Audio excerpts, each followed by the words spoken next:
Man, you know, at this point in my life, after 45 years of this, I kind of just close my eyes and it comes out. But when I was learning and trying to figure stuff out, I realized that, at least on blues, soloing is out of chord inversion positions. Say if you're in G, you have, right, different positions. So you want to solo, here's out of the first position. That's out of that. Then here's this.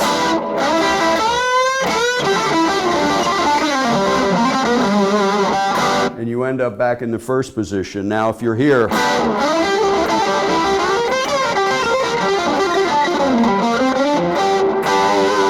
you end up in that position.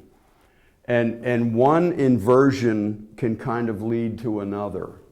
And when I was really trying to figure this stuff out in my teenage years, it dawned on me that out of the different chord inversions, there's different kind of licks.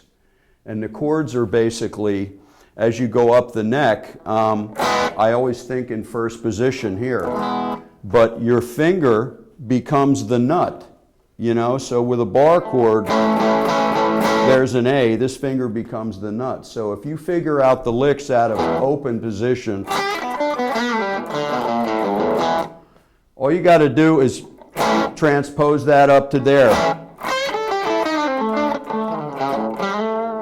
Right? And so I had this revelation as a kid that I really needed to learn and immerse myself in the different inversions of the chords in order to be able to flow in a solo from one inversion up to the next, and that they all kind of intertwine actually as you're playing.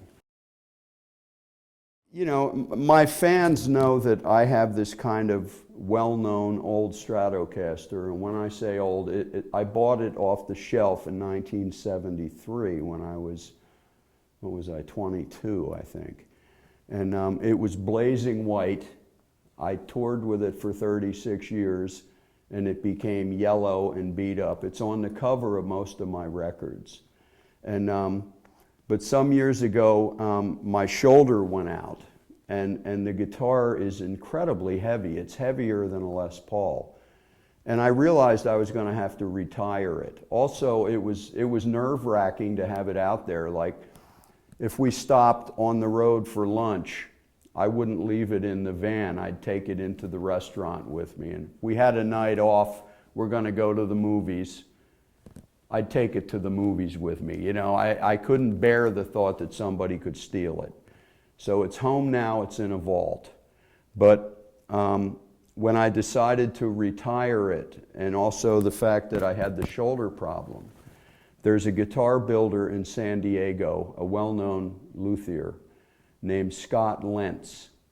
And he built me this body, and it's, I don't know what kind of wood it is, but it's incredibly light. It weighs almost nothing.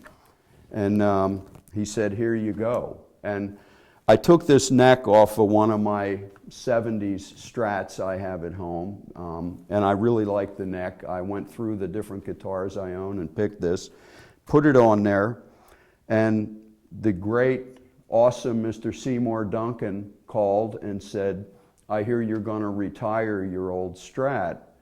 I'll build you some pickups that'll sound just like it. And he made me these pickups. And he made me a couple of sets of them. I have them on a couple of guitars. They're on my spare also. So the guitar is a put together, it's a mutt, but it's a road guitar. It's light, it plays great. I love the sound of it. And one of the things I like on the pickups, if you take them off, it says SD4WT. You know, he made them himself. And I'm in his debt. He's a great man.